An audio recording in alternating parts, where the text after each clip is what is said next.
Bismillahirrahmanirrahim. Assalamualaikum warahmatullahi wabarakatuh. Alhamdulillahi rabbil alamin. Assalatu wassalamu ala Rasulillah wa ala alihi wa ashabihi ajma'in. Amma ba'd. Baik, perkenalkan, nama saya Muhammad Hafizuddin dari kelas Manajemen Dakwah B, akan menyampaikan materi yang berjudul Al-Mujmal, Al-Dhahir, An-Nas, dan Al-Mu'awwal. Yang pertama, kita akan membahas tentang Al-Mujmal. Al-Mujmal adalah lafaz yang memiliki dua makna atau lebih. Dan pada tingkatannya, Mujmal sini tidak ada yang lebih kuat, tidak ada yang lebih lemah. Maka dari itu dibutuhkanlah penjelasan dari dalil-dalil yang lain untuk mengetahui makna yang terselubung. Contohnya, Allah Subhanahu wa taala berfirman dalam Al-Qur'an yang berbunyi, "Wal mutallaqatu yatarabbasna bi anfusihinna thalathata quru." Pada kata al-quru di sini memiliki dua makna. Yang pertama suci, yang kedua haid. Nah, dikarenakan adanya dua makna di sini, para ulama itu berbeda dalam mengambil makna tersebut. Contohnya dari mazhab Asy-Syafi'iyah dan Malikiyah. Mereka berpendapat bahwasanya quru di sini bermakna suci. Dan dari mazhab Hanafi dan Hanbali, mereka berpendapat bahwasanya quru di sini bermakna haid. Dan dari ayat tadi, wal mutallaqatu yatarabbasna bi anfusihinna salah satu quru. Apakah wanita yang diceraikan oleh suaminya, dia menahan dirinya untuk tidak menikah lagi selama 3 kali suci atau 3 kali haid? Maka ulama pun berbeda pendapat.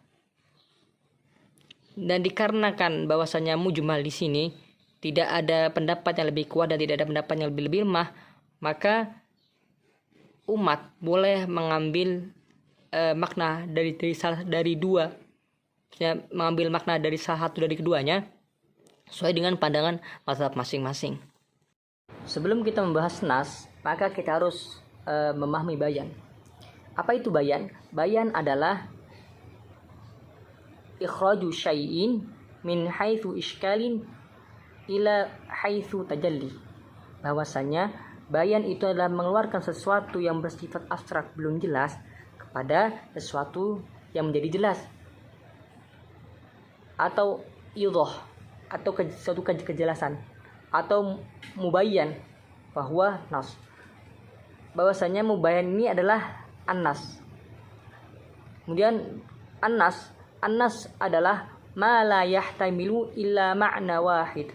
An-nas adalah lafaz yang tidak ada kemungkinan makna yang lain, artinya hanya satu makna saja. Contohnya pada kata Zaidun, pada kalimat Ra'aitu Zaidan, saya melihat Zaid. Zaidun di sini maknanya adalah orang, maka hanya makna itu saja yang diambil. Dan dikatakan juga bahwasanya waqila ma ta'wiluhu tanzilu. Dan dapat dikatakan bahwasanya penafsirannya itu sesuai apa yang diturunkan. Contohnya seperti firman Allah dalam Al-Qur'an yang berbunyi, "Fasiyamu thalathati ayyamin fil hajji wa sab'atin idza raja'tum tilka asyaratun kamilah." Ayat ini menjelaskan tentang orang yang haji secara tamattu dan ia hendaklah ia membayar dam.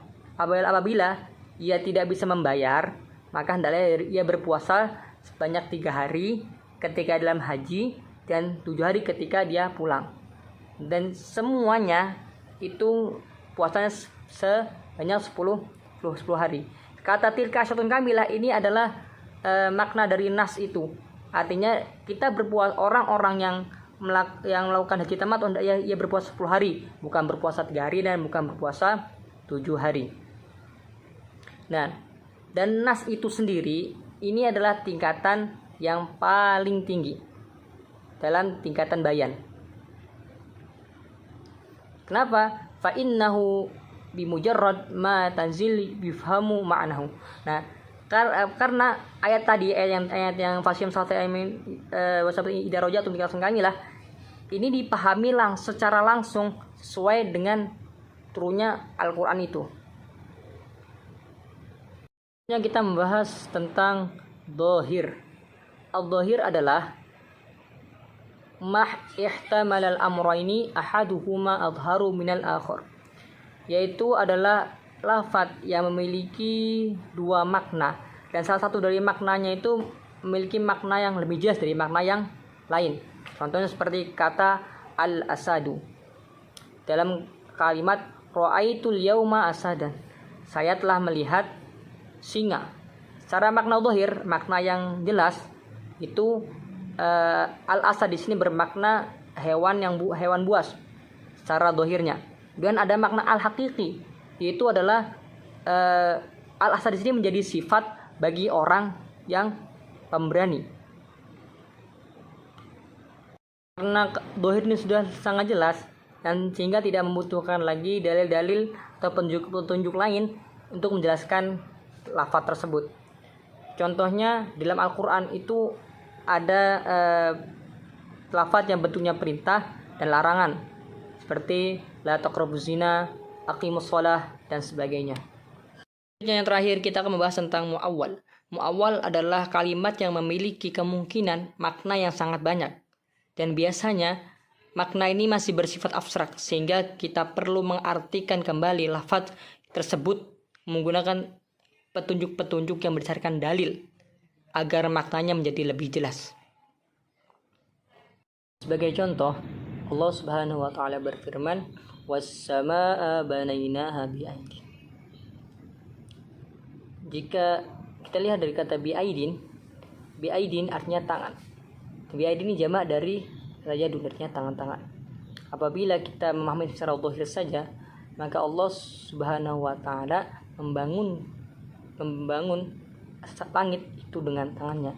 Nah, sedangkan kata ini tidaklah baik, tidaklah pantas jika kita menggunakan makna dhahir ini, karena Allah Subhanahu wa taala itu mukhalafatul hawadis, menyelisihi makhluknya.